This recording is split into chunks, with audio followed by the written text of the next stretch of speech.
Hey, I'm stoked you're listening in. This is TJ Murphy, and welcome to another episode of Adventurous Entrepreneurs. My guest today is Shashank Tiwari. Shashank is a passionate disruptor who started his career with algorithmic systems on Wall Street before transitioning to building Silicon Valley startups. He is a product engineer and leader who has built highly scalable systems while managing high-performing teams at companies like Nutanix, Elementum, Medallia, StackRox, and General Electric. He's currently working on his own startup, though, Uno.AI, whose mission is to build an autonomous cybersecurity platform.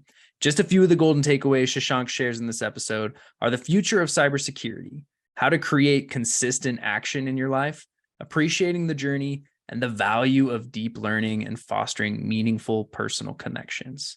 So without further ado, this is me and Shashank Tiwari.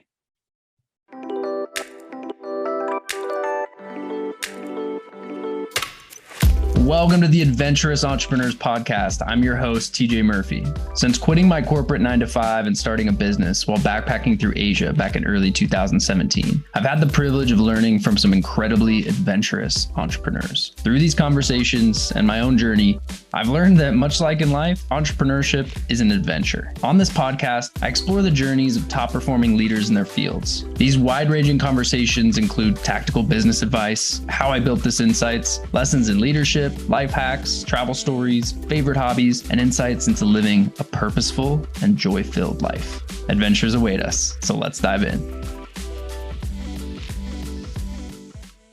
Hey, Shashank, welcome to Adventurous Entrepreneurs. Well, hey, TJ, thank you for having me on the show. Yeah, really excited and happy to be here.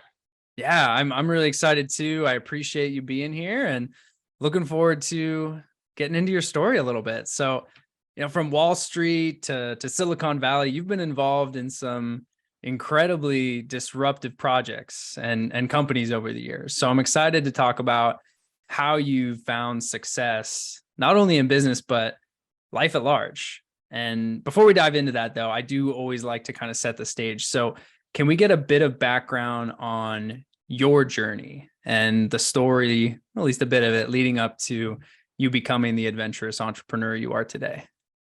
Absolutely. Yeah. Well, once again, thank you, and very happy to share my story and, the experiences that I've collected along the way. By way of background, essentially being now 2 decades plus in the industry, went to school to study math. There was an aspirational goal at some point in time. I actually wanted to become a math professor. And interesting as that may sound, that didn't pan out. In hindsight, that was probably a good thing it didn't pan out. Yeah. Because it then led me on to these newer adventures that I hadn't really conceived back when I was much younger. I think the way I think about it, my own experiences and my own background, that I think I am somebody who just enjoys learning and exploring. And I think that has really worked well for me. So it has taken me down paths that weren't necessarily well defined or something that I had conceived, way up ahead in time. But I let sort of life evolve. I let life kind of happen in some sense. And as it was unfolding, of course, I was working hard and learning and working with some incredibly great people and learning from them and just enjoying the journey, right? So I think that's really the gist of it. Now, of course, when you break it down, there would be specific events and stories, whether they unfolded on Wall Street or in Silicon Valley now, and, personal and professional, that certainly seemed like they were interesting, adventurous, successful, or fun. But I think like at that point in time, when it was unfolding, it was yet another experience, right? And not every experience, of course, exactly unfolded that way, right? People, of course, get to hear only part of the story. But it's just really been a long journey of, various fun things. Today, where I stand, though, just to kind of, by way of introduction, I see myself in a sort of, a dual hat. I'm an entrepreneur. I run a company of my own, deep tech, very excited about that. And we'll perhaps touch upon it and talk about it, in this episode. But I also see myself more and more as I sort of, having gone through my own journeys, as a community member, as somebody who likes to get involved, help others, learn from others, be a part of the system. By being part of that ecosystem and contributing back, right? So you also see me wearing a lot of hats along, being a mentor where applicable, being a volunteer where applicable, being just a friend sometimes. Sometimes I do end up playing some structured roles like being an investor or early advisor, in terms of corporate setups.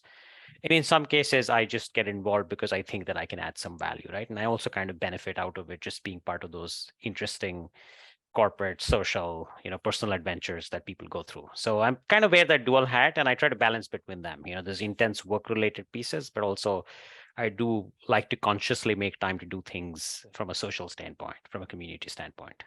Yeah, and I love that you touched on the community, like we were talking about before we started recording this.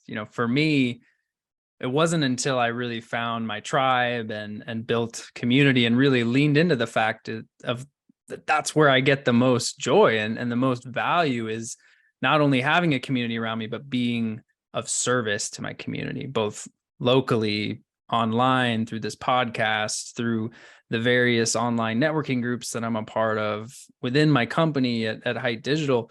The community aspect is really what it's all about. And that's where you're going to find the driving force that can lead you down some pretty amazing adventures. Absolutely, 100%. I mean, I could just echo that a bit more because, honestly, I think that in terms of media and society at large over the years, there's this portrayal of superheroes, if you may, or people just going at it alone and sort of conquering what they wanted to achieve, getting it done. But when you translate that back to real life, the reality is really more of a team-based, community-based effort. It's rarely the case where people are going solo and just going towards their goal, whatever goal that they have, right? Professional, personal goals. There are usually multiple people involved, right? They would be your partner, your parents, your friends, your neighbors. They all have a part to play. And then similarly, your professional network, people that you work with closely in person, people online, mentors, friends. And some that you don't even sometimes even formally recognize, but they have either taught you a lesson or given you a little tip or made you think in a certain direction that ultimately in the long run, I think impacts our day-to-day thinking, decision making, the adventures that we take on, how we sort of perform in those adventures, if you may, or what we get out of it. So there's certainly, like, community plays a massive part, and I think oftentimes we forget to mention that actively. And I'm so glad that you're also talking about it. I think community and people is a very important part of any entrepreneur's life, for sure. Yeah, absolutely. And just life in general. Humans are creatures of community. We rely on those social constructs, the relationships that we have to really thrive and survive. So I'm glad we're talking about it too. But let's bring things forward to what you're focused on today. So we're here January of 2023. What has your focus right now, and what are you working on? Yeah, absolutely. Well, yeah, it's another new year. So, it's exciting time. In some sense, a new year is also a marker that for all of us reminds that this is the beginning of yet another journey or part of phase of the journey, and, let's go at it. So we've been on this. I'm currently co-founder, CEO of a company called Uno.AI. We have taken on a very ambitious project at hand, wanting to build essentially an expert system, an intelligent machine, if you may, for the realm of cybersecurity. So where we are coming at it is, and very differently from a bunch of the other companies that are out there, is that we don't want to build yet another tool, but we want to build a smart security analyst, right? Like basically the brain behind it and the expert system behind it. So in order to build that, it's been an adventure both ways, right? It's very challenging. There are a lot of very interesting sort of problems to solve.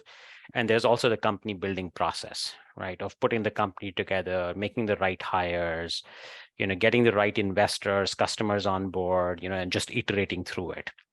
So we started back late 2021, and it's been about a year. And I think that the last year, 2022, despite all the macro sort of roller coasters going on, actually worked out very well for us. We really stayed focused. We were able to get a lot of good things going, right? From product development to team growth to attracting good talent to getting the right investors on board to, good customers by our side. So all of those things have worked for us. But as it happens with every entrepreneurial journey, that's like the phase one. That's the first base camp, if you may, in a very long climb to the peak. If there is a peak, right? So there's always a long climb nonetheless. And so I think, like, for now in 2023 January, the way we look at it is that we've had a great successful sort of first first victory or first lap, but that's barely the baby steps in the long sort of journey ahead. So I think we've got to have our heads down again, have some clear goals. And for us this year, it is a lot more about customer enablement. It's a lot more about building the deeper features out that our customers are excited about. It's also about team growth, and it's also about, really kind of company building process, right? Because the company building process is also an ongoing iterative process.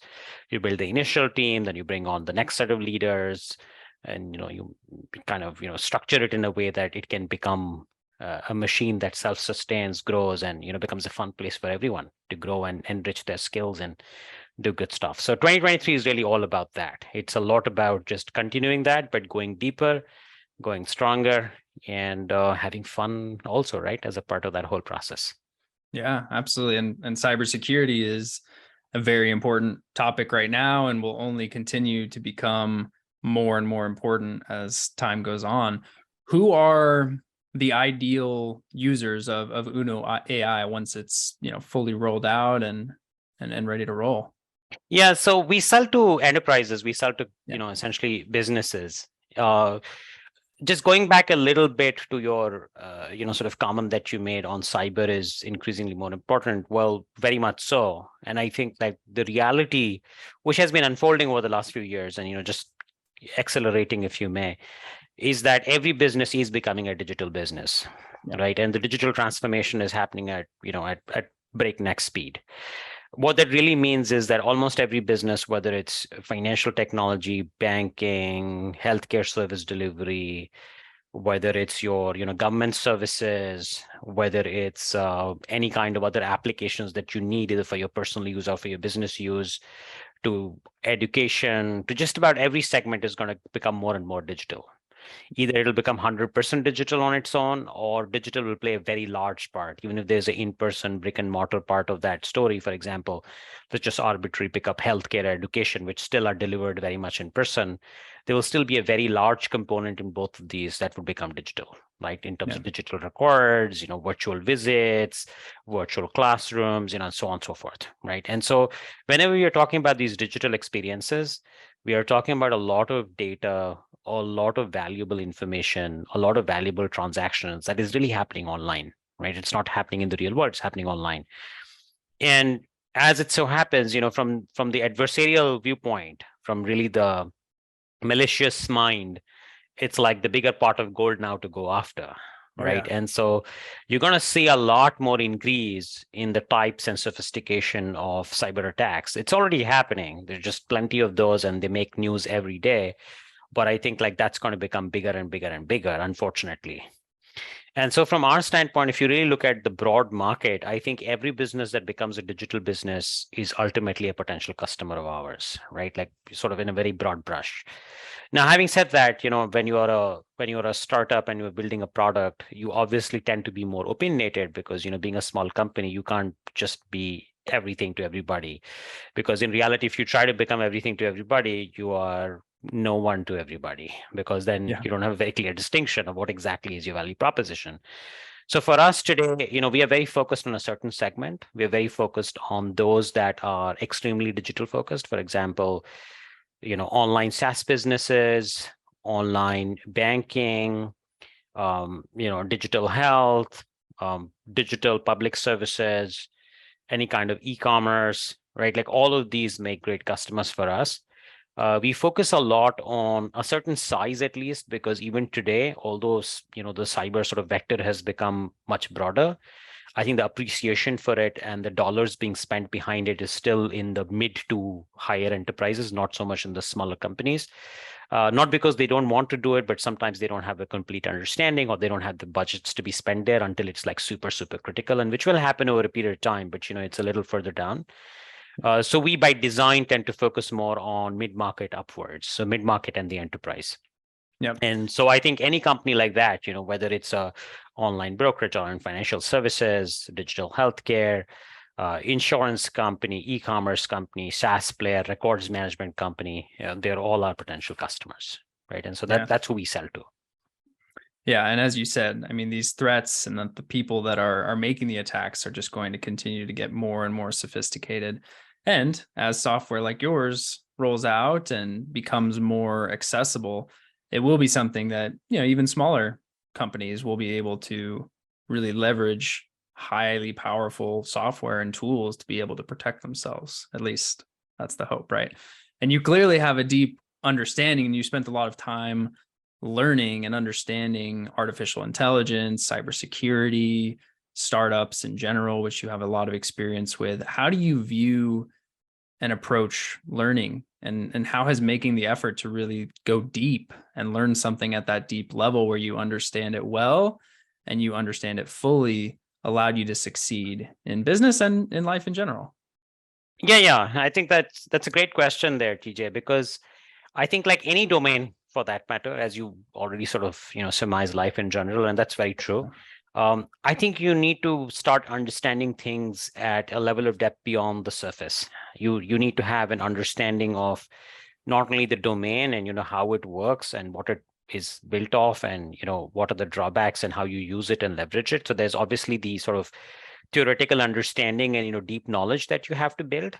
But you also have to get a lot more organic sense in terms of what's the applicability, what are the limiting boundary conditions, what can be done, what is challenging enough that it's worthwhile to chase, but at the same time it's doable, right? Because there are many things today that we can go on listing that are challenging enough, right? That should be done. For example, should we travel beyond Mars to the next galaxy? Yeah, probably we should, right? Can we do climate change solution by this end of this year? Well, probably we should, right? But the question is, can we do it, right? And so that's when the question becomes to the next phase of, is it doable?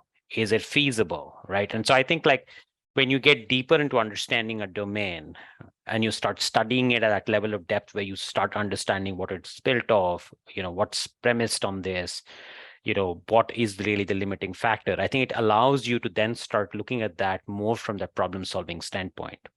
It allows you to kind of then translate that into what's doable today and what may become possible tomorrow. What's the piece that will give me a victory over the next 3 months and actually help me solve maybe a part of that sliver of that problem of the big ambitious goal, but at least take me in that right direction. And then, what all foundational things I may need to do over the next multiple months, multiple years sometimes, that would then lead me to that ultimate goal. Right. And this is, I think, like the way certainly in businesses that becomes a very real reality where you're starting thinking in terms of, your goals out 5 years out, what you want to accomplish this year, what you want to do over the next set of weeks and days. But also, like you said, life at large, right? For example, if you want to really build skills at anything, right? You want to get really good at anything. Well, you got to have a plan and you got to go deeper in it. You got to try things out. And you have to then, of course, go at a theoretical way at it, maybe even get a mentor or a tutor to teach you some of those, right? And sometimes those mentors and tutors can be online and they can be, online materials and books and what have you, but you still have to lean on those. And then you've got to experiment and play with it, right? That's the next part of going deeper, where you actually get an organic sense, where you build that, the sort of feedback loop by having tried it. It's the experiential learning, if you may, in other words, right? That you really have to get deeper into. So I have really been a big fan of that. I kind of enjoy that also at some level, just learning. I think that's part of my personality. That by itself gives me immense amounts of pleasure. So I think that's been helpful. But I think when we started Uno and even before that, and even the prior journeys, I think that has been a very conscious decision, where before dealing and committing to a particular goal or committing to something as deep tech and as interesting and as, sort of exciting and revolutionary as this, it's almost a prerequisite. I think it's almost becomes extremely important to say, well, get a good handle of it. Make sure you understand it fully. Make sure not only that you understand it well, but you also understand how to go about doing it. Right. And then it just gives you more confidence, gives you the right sort of, plan in place, and gives you the right sort of action items, if you may, in terms of where to start and how to kind of go about doing it. Yeah, absolutely. Having that deep level of understanding also really allows you to live life by design, or go into a new business venture or project in a way where you are actually designing how you want to move forward, rather than simply reacting to what life throws at you, or what, the business world, the challenges of the project, the challenges that come up through the venture that you're going down. Inevitably, those things are going to come up. But when you have an actual plan and you've done the work to go deep in understanding where you want to go and the challenges that may present themselves along the way, you're going to have a lot better outcomes, at least more often than not, right? Absolutely, absolutely. And the beauty is like when you try to go deep and work anything at a deep level for that matter, it's not that it's guaranteed success or it's always positive, but you certainly collect a ton of learnings. So Yeah. even if you go deep and then it doesn't turn out to be what you thought or what you expected it to be, that's fine too. At the end of the journey, you still become quite literally more, like wiser than where you were before that, that the beginning of that journey. And you walk out with multiple learnings, right? Like you walk out with not only understanding the domain well, but that experience teaches you a lot. You perhaps also it shapes you in a way in terms of what next to go and explore, right? And learning and exploration and just trying to get a handle of anything is an iterative process. So I think the more you do it, the better you get at doing it. It's kind of like a sort of a funny reality, but that's how it is, right? Just about with everything in life, right? Like the more you do it, the more you learn, the more you want to do it, and then more you do it and the more you learn. So it's like a very virtuous cycle that builds on trying to get deep into anything. Yeah, you got to practice. So a bit of a segue here. Part of succeeding in business, but especially in the startup world of Silicon Valley, I would imagine, is about making connections and developing valuable relationships. So how do you go about nurturing relationships? And do you have any advice for people who are looking to grow their network? They're looking to surround themselves with people who can really help push them forward and make a greater impact in whatever that they're trying to do. Yeah, I mean, 100%. At the end of the day, a startup, here in Silicon Valley for sure, and I think in general anywhere, Yeah, is largely a people business. Now, as much as odd as it might sound, having coming from a very deep tech company background, and even that's something that I'm doing today. Absolutely, your product is important, your offering is important, and sometimes, like in our case, it's deep tech. In somebody else's case, it might be some deep knowledge of something, right, or some special advantage in terms of the kind of services they offer. But in each of these cases, ultimately, a startup is a people business. And what I mean by that is, how do you build your company? Well, you go at it with your team. So, you have your team.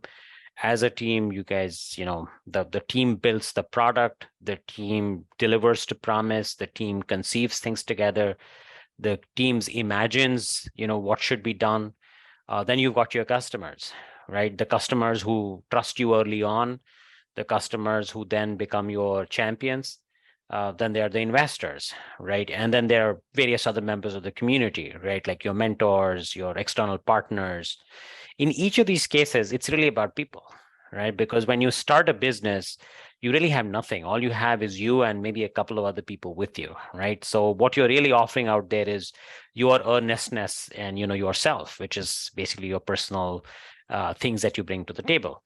And I think that everything kind of builds on top of it, and then you of course grow and expand that beyond just the initial set to more people in your ecosystem. So I think, like, going back to what you're saying, it's absolutely necessary. I won't even say that it's nice to have or it's good to have. It's absolutely necessary to have very strong relationships when you're going at any business or any ambitious project whatsoever, even if it's like a not-for-profit project that you want to establish or anything else for that matter. I think it's very important to have those relationships and human connections. Now, my advice, my general advice, and again, it's everyone, you speak to three people and I'm sure you'll get 5 different ideas of how to go build relationships. yeah, But my advice is really very informed by my own experiences, right? Experiences that have worked well for me and experiences that I've really enjoyed, right? And so I think, like, the way to build relationships, at least in my opinion, needs to be both conscious, and I think it needs to be something that needs to be done over a period of time, right? And what I mean by that, as a way of example, is you have to put yourself out there to go and help people, to get to meet people, to learn about them, to understand who they are. And it could happen in various different ways. It could be social settings, it could be in conferences, it could be just participating in some joint events, it could be getting introduced through somebody and then making the time and effort to go meet them. In each of these cases, I think the intent should be to go and try and understand the person, not so much transactional, but just let's try and understand who this person is, what motivates them, what are they doing, what can I learn from them, what experiences have they had that can help me become, a better person, just like open up my worldview and just get onto more things that I may have, not thought of. So I think once you start doing that consciously over a period of time, you will start noticing the excitement around the people that you may already maybe either connected with or you could potentially connect with, and then you will start seeking more and more.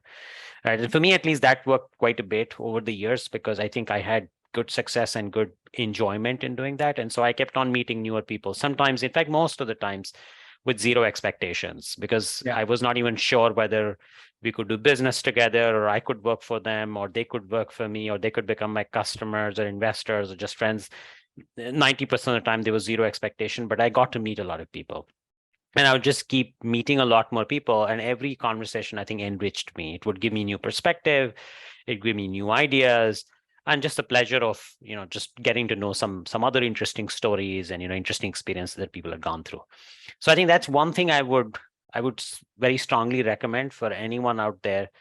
I think entrepreneur or otherwise, it's important to build those relationships, find time, make the effort to go and meet people in your ecosystem and keep expanding it.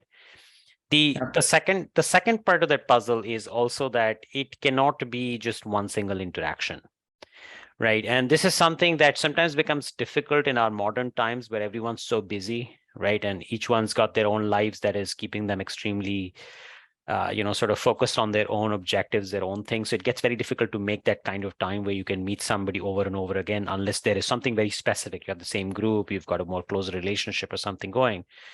But I do feel that I think relationships are built over a period of time, right? And so, there's in fact somebody, I can't remember who, but there is somebody in his blog post who had written a very interesting thing that most relationships are lines, not dots, right? And I think like that's a very good way to think about it because, you get to know people every time you meet them over a period of time, you kind of understand the person more and understand the person better as opposed to one single transactional meeting, right? And you get to see different parts of their personality and you get to know them a little bit more at a human level, right? And so I highly encourage, I think like wherever possible, it's important to build those relationships where there is a certain level of mutual trust that comes in.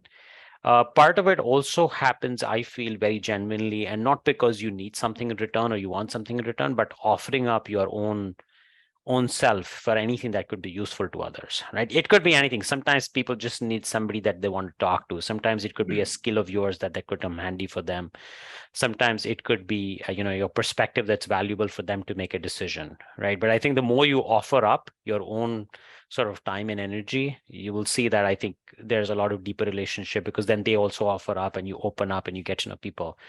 And I think this sort of relationship business, if you may, over a period of time, becomes your support system, right? So that's something that's what I would suggest really in this case, and that certainly has worked for me.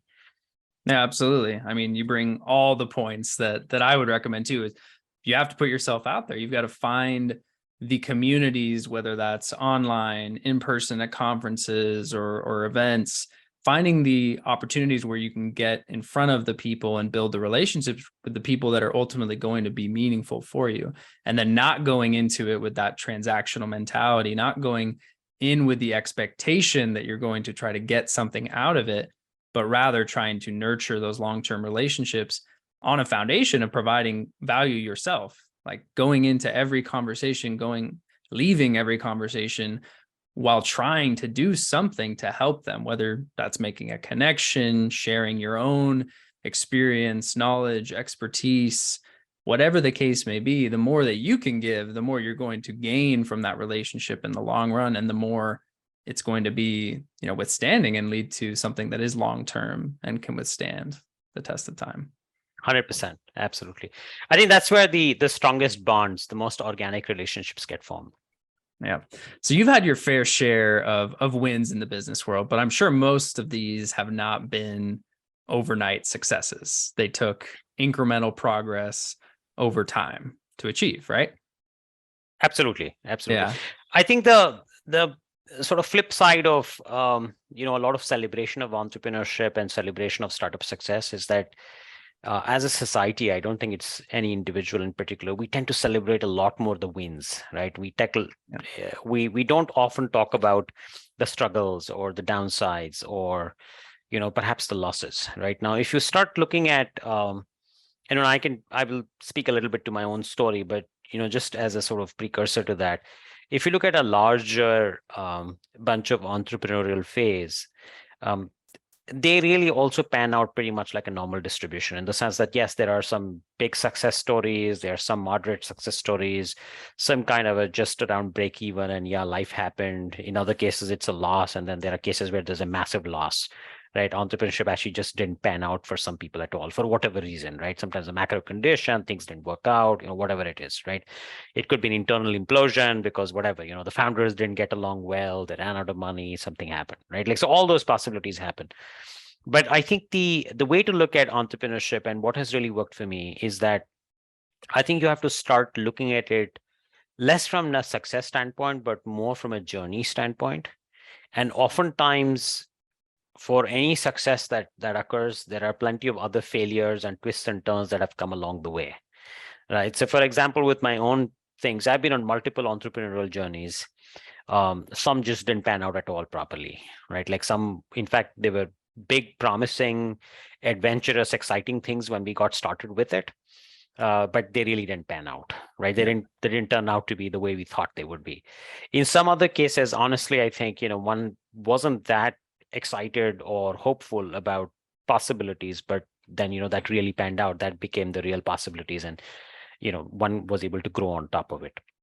So I think like the key part that I have learned is that there are two things that are super important. One, you have to be at it for a long period of time.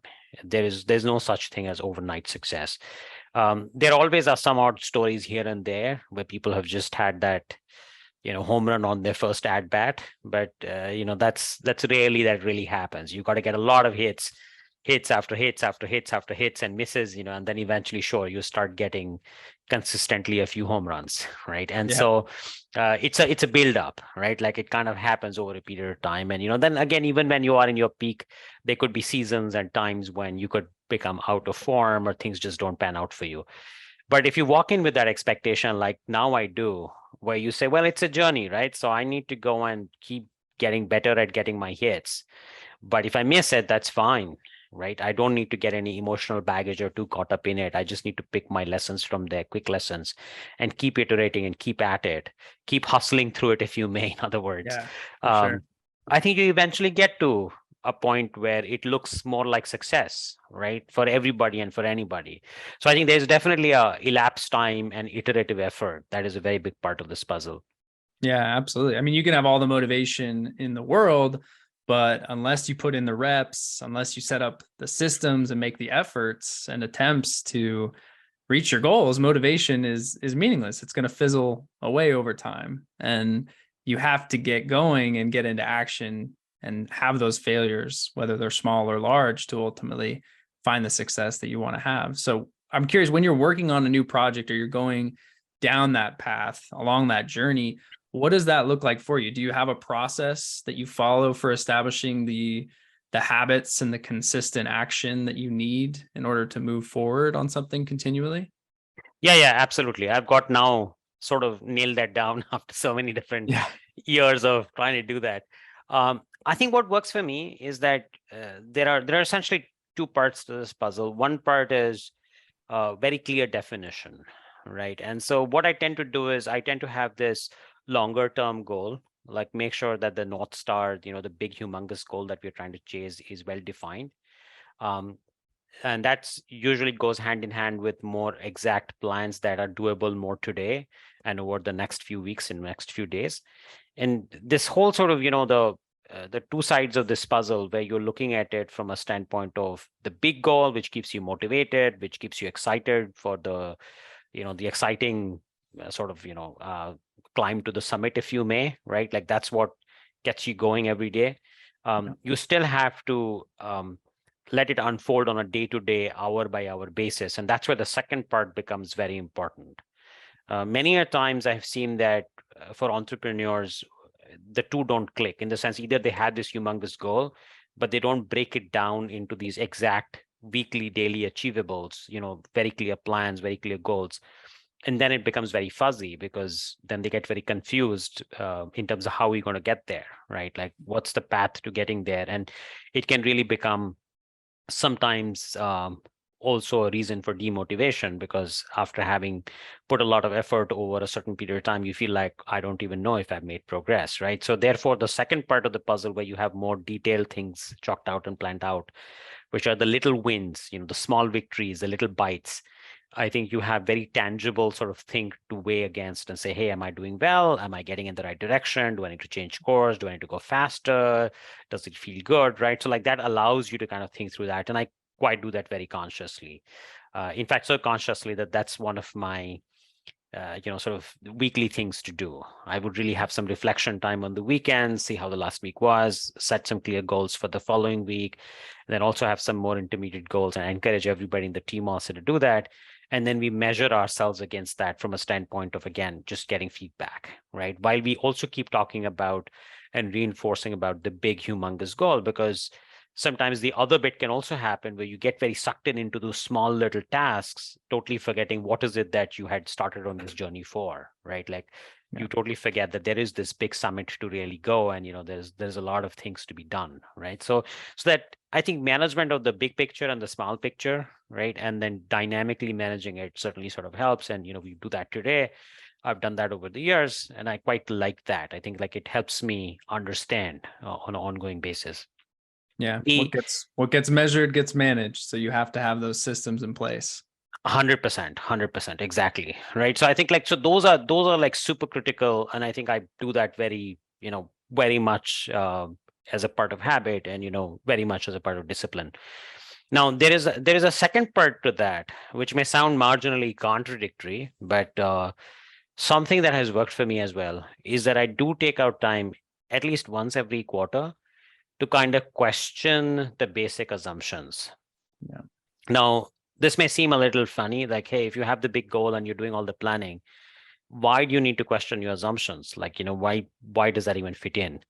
What I have seen is that oftentimes when you are starting any company or a big, ambitious, adventurous project, very quickly within the next, initial days or months, you fall in love with it, right? Like that becomes your passion project. And that's a good thing, because if you're passionate about it and you love it, you're going to put the time, effort, energy, and the excitement. But also it has a flip side that you increasingly start getting a little blindsided. You start shutting yourself off from the fact that maybe I need to look at it differently from time to time and question our assumptions, or maybe I need to add a certain other dimension to this whole project to make it really come to life, right? The way that I had originally envisioned. So I think having that, quarterly in our case, but it could be anything for, anybody else. It could be monthly, it could be once a year. I think just having that conscious time block where you sit back and say, well, we made these assumptions. Does it still make sense? Right? Are we on the right path? Right? And it could be anything. The assumptions could be around the product. It could be around customer expectations. Or it could be around the market itself. It could be around the people and, the success of your team.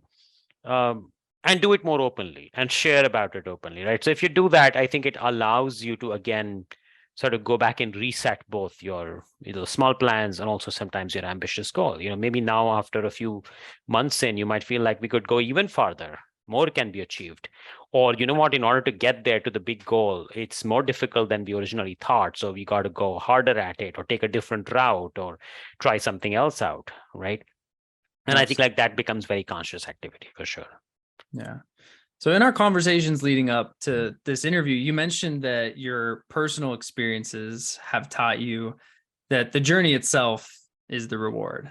And that really resonated with me, because ever since, since I graduated college, I've been on this insane journey, a journey that has taken me around the world, meeting incredible people, struggling a lot at times, but ultimately finding a tribe that has helped me to grow leaps and bounds, and, both personally and professionally step into my own. So I often reflect on the fact that the journey itself is and has been so much more of a prize to me than any amount of money that I've made or recognition that I've received. So I'm curious about what you've learned so far in your journey about the true reward of achieving success in entrepreneurship. What brings you the most joy?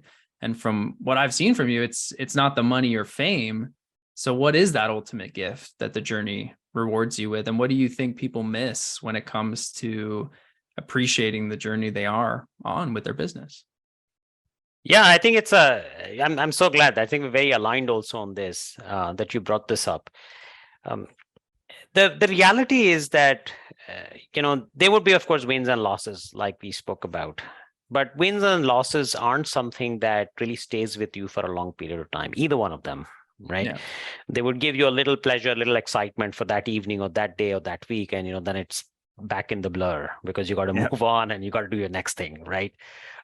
Likewise with both. So I think the clear thing that I have taken away over the years is that, sure, whether it's monetary reward or professional sort of recognition, all of them will come and go, right? And you will look at them differently depending on the phase you are in, the stage of life you are in, the path along your entrepreneurial journey you are in. But I think what really stays with you all along is the interesting experiences that you pick on. And in my case, I think the experiences could even be more sort of, tangibly thought of in terms of all the interesting people interactions I've had, the lots of interesting people that I've got a chance to work with, incredibly smart people, creative people, the fun problems that I've had the opportunity to solve and think about and surmise about and solve, the challenges that have even given me at times an absolute roller coaster experience, which at the time is not fun. Let me be honest, right? Like when you have those days when things aren't really panning out, or, it's the whole day with mixed emotions, great start, a big downer during the middle of the day, and then you kind of feel like you're barely alive at the end of it because things are not panning out and you have thought through. But, having gone through these, when you look back and reflect, I think they are actually fun because that's what ends up making you who you are, right? You start collecting all these. They're almost like the little trinkets, if you may, your experiences that you start collecting. And I think you start cherishing them, right? You start cherishing them in terms of stories and tales that you have lived through, right? In terms of problems that you've solved, in terms of people that either you were touched by or you touched, right? And sometimes you reconnect. In fact, oftentimes you reconnect, and then you have great moments just to rethinking about that for small blips of time, right? And so I just feel like I think it has happened to me over the years, and I have really taken that away as the biggest win out of this entrepreneurial journey. I think it happens to everyone every day, by the way, entrepreneurial or otherwise, because you, of course, live your life and you interact. What entrepreneurship really does is it accelerates that. It's almost that same thing on steroids. You know what I mean? Like it's like 100x of what you would experience otherwise, because let's say you were at a regular job in a more 9 to 5 type situation, you're not pressured every day to think about your profitability, or am I making money? Are my customers happy? Where will I get, things going for the next month? You're not necessarily thinking all of those, right? But as an entrepreneur, you're forced to think. And I just feel like that's what accelerates your entire experience in terms of these, all these different sort of things that you collect. And then in hindsight, after a little while, weird as it may sound, you start enjoying them in some sense. If you like, that's why there's also this whole saying that, most entrepreneurs after a while become unemployable, because when they go to a more standard regimented type of a setup, they find it marginally boring, because now it becomes, hey, where's my all the challenges and experiences that I was gathering every day? They have reduced substantially. I need more of them, right? So I think there's a bit of that, and just coming back to the topic that you mentioned, that certainly that has worked for me. Today, after having been on this journey for so long, I just love all the experiences I've collected, all the people I've gotten to know, all the problems I've solved, all the little impact I've made, all the different things that I have learned. I think it's just incredible fun. Like that's the bigger reward than everything else that may have happened from a professional or monetary and other standpoint. Yeah, I totally agree. And it's a refreshing reminder for me to, take a pause when things are challenging and when they're going well, to really just like take that in and enjoy the moment. One of my mottos is living life one adventure at a time. And part of that is just really being present and not getting caught up in the end goal or the failure or the success, but really just appreciating everything that's around me, or around us rather. So man, Shashank, as we wrap up, I have a choose your own adventure question for you. So this will be a fun one, and you can pick however you'd like to answer it. So what's been a favorite place that you visited recently or in the past, or what is a recent adventure that you went on? And in either case, what was so memorable about it? Did you learn anything from the experience? What was your favorite meal or drink that you had? Who were you with? Give us some of the details. Absolutely. Yeah. So I love traveling the world. I just have really cherished and enjoyed it over the years, sometimes for personal things, sometimes for work. But I've certainly collected a lot of these experiences, right, from travel, and travel is just incredible at large. I think it's both a great way to kind of unwind. Sometimes it's also a great way to learn, right? An accelerated way to learn by experience. Totally. Now, lately, of course, unfortunately, there hasn't been much travel, right? Like pandemic and beyond, I think we were all a little bit more local, a little bit more cooped up. Yeah. But before that, I've had some incredible experiences, both traveling nationwide, across the United States, but also internationally. Just broadly, before I talk about the specific one or two trips that I did a little while back, about 2-3 years back now. But I think I really enjoy when I'm traveling here nationwide in the United States.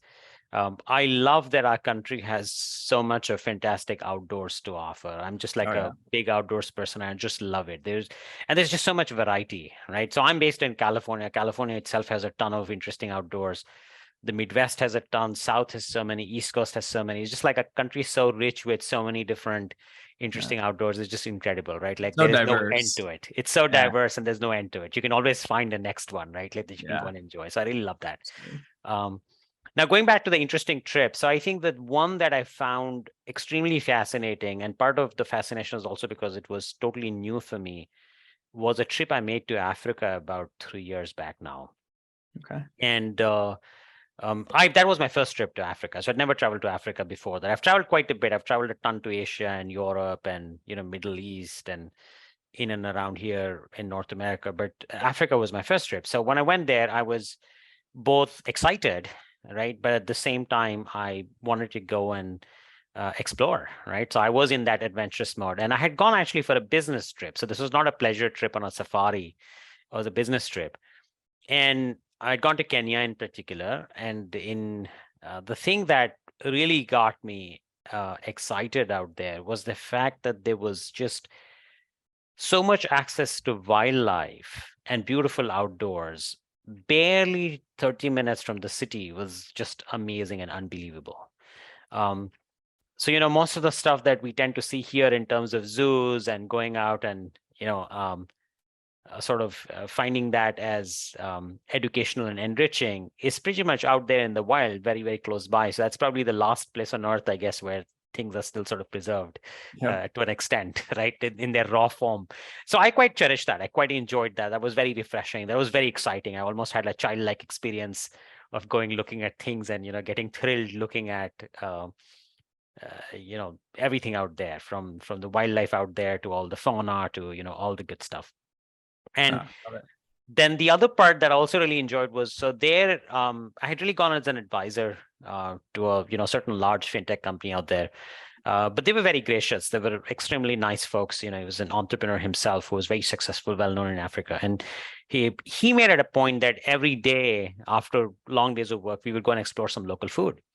So we did a lot of local food exploration, and I tried out a ton of dishes that, despite all the ethnic cuisine we get here, I don't think it's the same thing, right? Like when you find in that country, it's very different. And I certainly got to try some interesting meats as well. Things from ostrich to a few other things which I had never tried before. So I think that was fun. I know that was really fun. Yeah, I really enjoyed it. So it was truly one of those interesting trips because it was not meant to be a pleasure trip, but it ended up becoming one. And it was very productive also from a work standpoint. So I think I really loved it. And I thought like, hey, I need to find more trips like this, where not only do I end up doing good business and, achieving the goal that I'm out there for, but also end up getting to know more about the local people and, the experiences and food and all of the fun stuff. So that was fun, I think. It's a good tie into the previous question too, just like stopping to take in the world around you, even when you are on a business trip, taking that time to enjoy it and to experience the local culture. And one of my favorite things, experiencing the local food. Like what a great way to really dive in head first into the culture through the food. It is so fun and so delicious across the world. So I love that story. And as we wrap up here, what ask, challenge, or parting advice do you have for the community listening before I ask where people can find you online, socials, things like that? Yeah, well, I would just, boil it down to a couple of things. Have fun. It's important to have fun, right? Like work hard, but also have fun, make time to have fun. That's what life is about, right? So make sure that you give back, you learn, you connect with people, and have fun in every way that makes you happy. And the second part, I think, is like, enjoy your journey. Don't try to wait for certain things to happen to you or, certain milestones to be achieved. They will all come. It comes for everybody. They'll come for you as well. I feel like, enjoy the today, enjoy the journey, have fun in both the good outcomes and the challenging outcomes, and, learn with it and grow and, just kind of be on that, right? So like that would be my 2 cents, nothing more.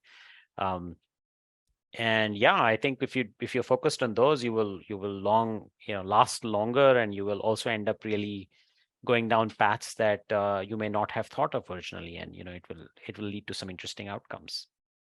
Great advice. Great advice. So Shashank, where can people find you and support you online?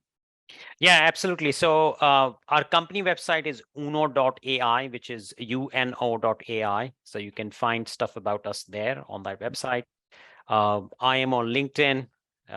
You can find me there on LinkedIn. If you search for Shashank Tiwari, and I'm based in California. And if you also look with Uno.AI, you will find me there.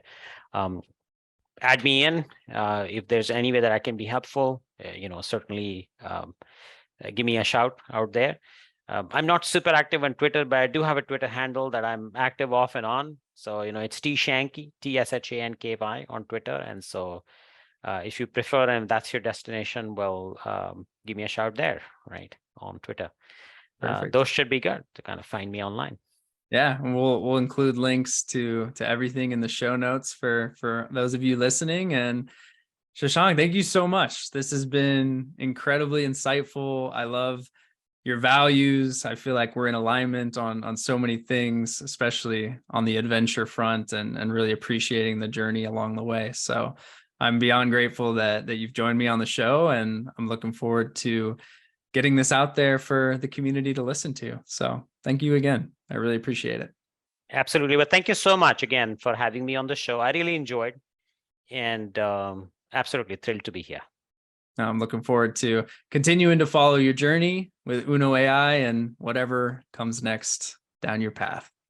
Thank you. And likewise, I'm looking forward to you also taking your podcast to more listeners, and your digital business growing, and you collecting your own experiences and sharing with everyone.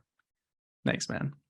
To all of our Adventurous listeners, thank you for tuning in to today's episode. Please be sure to subscribe, download, and share this on social media or with someone you know will get some value from it. Leaving a review goes a long way in helping people find the show, and I personally appreciate reading them when they come in. So please go drop one if you have the time. We'll see you all next week, and remember, whether we're talking about business or the things that bring us joy outside of work, life is meant for exploring. So go out there and live it one adventure at a time.